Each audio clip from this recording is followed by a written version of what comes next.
अस्सलाम वालेकुम बिस्मिल्लाहिर्रहमानिर्रहीम। वेलकम टू माय चैनल पर हुल एंड टुगेदर। उम्मीद है कि आप तमाम लोग खैरियत से होंगे। तो आज हम लोग हमारा पेपर जो आपका बॉटनी का था क्लास 11 का, आज उसके एमसीक्यूज़ देखेंगे और देखेंगे कौन कौन से आपके एमसीक्यूज़ ठीक हुए हैं। ठीक है, किसी एमसीक्यूज़ में अगर कोई गलती हुई तो आप कमेंट करके ज़रूर बताना ताकि हम उसे क्या कर सकें, वेरीफाई कर सकें। तो ये एमसीक्यूज़ रेगुलर बेसिस में आपके जो पेपर्स होंगे फर्स्ट ईयर के, उसमें मैं आपको प्रोवाइड करूँगा पेपर्स के बाद। ठीक है, ताकि जब आप पेपर देकर आ जाओ तो आपको पता चले कि आपके कौन कौन से एमसीक्यूज़ ठीक हुए हैं। ठीक है, तो पहले एमसीक्यूज सॉल्व करने से पहले मैं आपको बता देता हूँ कि जो मैंने टारगेट पेपर प्रोवाइड किया था कि उसमें से कौन कौन से क्वेश्चंस आए हैं। मेरे पास जो क्वेश्चंस प्रोवाइड किया था उसमें से पार्ट 3 मेरा टारगेट पेपर से आया था। ठीक है, टारगेट पेपर और मैंने जो प्राइवेट ग्रुप में सेंड किए थे मटेरियल्स और कुछ जो आपको मैंने पीसीएचएस ये तमाम के प्रीलियम पेपर्स प्रोवाइड किए थे, उन तमाम से क्या हुए, बहुत सारे सवालात बन करके आए हैं। ठीक है, लिखा हुआ हाउ के corp with the high temperature, name the various division of fungi with one example of each, ये था। ठीक है, फिर उसके बाद आपके पास जो सवाल आया था वो क्या आया था, आपके पास आया था how annual ring are form. ठीक है, ये सवाल था।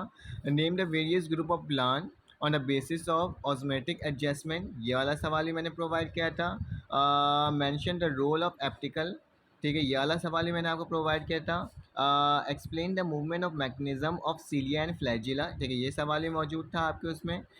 उसके बाद आपके पास नेक्स्ट जो सवाल था वो कौन सा था आपके पास, write the different pathway for the water enter into xylem, ठीक है, ये वाला सवाल ही मैंने आपको प्रोवाइड किया था। ठीक है, शॉर्ट के ज़्यादा सवालात तो नहीं लेकिन काफ़ी हद तक सवालात मेरे गैस पेपर से आपके पास बन करके आए। Explain the movement of cilia flagella, ये ऑप्शन नंबर जो क्वेश्चन नंबर 13 है, तो ये भी प्रोवाइड किया है। तकरीबन मेरे 1 2 3 4 5 6 7 8 सवालात जो हैं वो इससे बन करके आए थे। लॉन्ग के काफ़ी सारे सवाल बनकर आए थे, जैसे कि मेरे पास draw describe and life cycle moss, ठीक है, ये वाला सवाल था। ठीक है, उसके बाद आपके पास नेम द रेगुलेटर्स, ठीक है, ये वाला सवाल था आपके पास।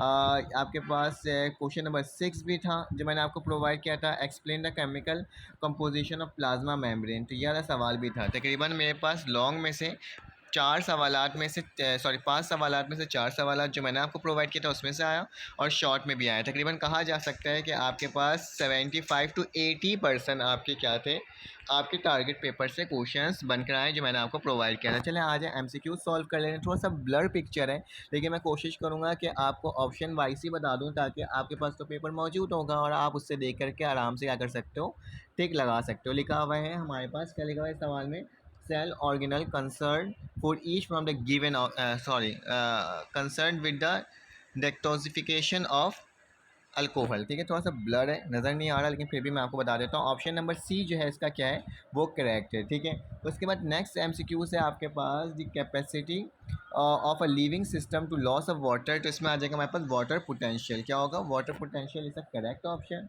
उसके बाद हमारे पास नेक्स्ट ऑप्शन जो लिखा हुआ है, the genetic recombination mode of reproduction found in bacteria, तो इसका जो ऑप्शन जो करेक्ट है वो क्या है, ऑप्शन नंबर बी, कंजक्शन। इसमें से कोई भी ऐसे एमसीक्यूज जो आपको ऐसे लगेंगे सर मैंने गलत लगा दिया है, ठीक है, तो देन आपने कमेंट करके ज़रूर बताना है और आपने कमेंट करके ये भी बताना है कि आपके कितने एमसीक्यूज ठीक हुए हैं ताकि पता चल सके कि आपके कितने कितने स्टूडेंट्स के कितने एमसीक्यूज ठीक हुए हैं। ठीक है, उसके बाद लिखा है यहाँ पे क्या लिखा हुआ है, इसके जो थर्ड एमसीक्यू से उसका जो ऑप्शन हमारे पास करेक्ट ऑप्शन है वो क्या है, ऑटोलाइसिस है, ऑप्शन नंबर सी है। ठीक है, ऑप्शन नंबर सी, क्योंकि थोड़ा ब्लर है इसलिए मैं, मेरे पास जो पेपर था वो तो सही है, पिक्चर्स खींचने में इसकी थोड़ी सी ब्लर हो गया है। ठीक है, खैर लेकिन आपको पता तो है ये है क्या, rubisco is an enzyme which function carboxylation as well as, तो इसमें हमारे पास क्या हो जाएगा, ऑप्शन जो है वो ऑप्शन नंबर सी जो है वो क्या है, करेक्ट है, ऑक्सीजन्स। ठीक है, तो ये हमारे पास ऑप्शन नंबर सी करेक्ट होगा। उसके बाद एमसीक्यूज नंबर 7 में हमारे पास प्लाज्मोडियम होगा, ऑप्शन नंबर बी ठीक होगा। उसके बाद हमारे पास लिखा हुआ है tracheophytes without root and leaves are classified in, तो किस में ये क्लासीफाई होता है आपने ये बताना है।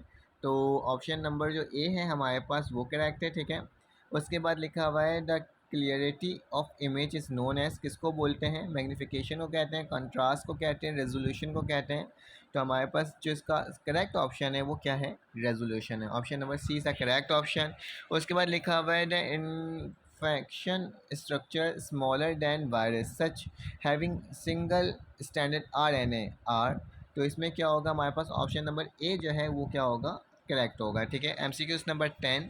तो इसमें दो ऑप्शन आ रहे थे, स्पेटिक्स आ रहा था और स्पेटिक्स आ रहा था। तो बताओ, मुझे बताओ, स्पेटिक्स हमारे पास सही होगा या स्पेटिक्स सही होगा? इन दोनों में से कोई एक MCQs क्या होगा, करेक्ट होगा। तो मेरे हिसाब से तो ऑप्शन नंबर बी करेक्ट लग रहा है, लेकिन देन आपने कमेंट करके बताना है मुझे। ठीक है, तो ऑप्शन नंबर बी से करेक्ट क्या नहीं है, पैडिक्स इसका करेक्ट क्या नहीं है। ठीक है, उसके बाद लिखा हुआ है induction of flowering in response to the relative length of a day and night is. तो इसमें हमारे पास क्या होगा, हमारे पास का जो आंसर है वो ऑप्शन नंबर बी क्या होगा, करेक्ट होगा। ठीक है, तो option number B is correct. फिर लिखा making of DNA and RNA is called, RNA और डीएनए। ठीक है, तो हमारे पास एक ट्रांसक्रिप्शन था और एक रिज़र्व ट्रांसक्रिप्शन था। मेरे हिसाब से रिज़र्व ट्रांसक्रिप्शन है। अगर आपको लगता है कि ट्रांसक्रिप्शन सही है तो कमेंट करके आप उसको वेरीफाई करके ज़रूर बताना। ठीक है, तो उसके बाद लिखा हुआ है double fertilization is the correct features of this plant. किसका, एंजियोस्पर्म का करेक्ट फीचर होता है। ठीक है, उसके बाद हमारे पास नेक्स्ट MCQs लिखा है plant growth in a salt marshes close to the sea are term as. तो इसमें से कौन सा ऑप्शन हमारे पास सही होगा? तो ऑप्शन नंबर हमारे पास हाइड्रोफाइट्स लिखा हुआ है, ज़ेरोफाइट्स लिखा हुआ है। तो हमारे पास ऑप्शन नंबर जो है वो डी जो होगा, हेलोफाइट्स क्या होगा, करेक्ट होगा। ठीक है, उसके बाद लिखा हुआ है during this stage bacteria growth multiplied repeatedly. तो हमारे पास किसके साथ वो मतलब बैक्टीरिया क्या होता है, उसकी ग्रो होती है, मल्टीपल ग्रोथ होती है। तो हमारे पास लैग फेस है, लॉग फेस है, स्टेशनरी फेस है या डिक्लाइन फेस है।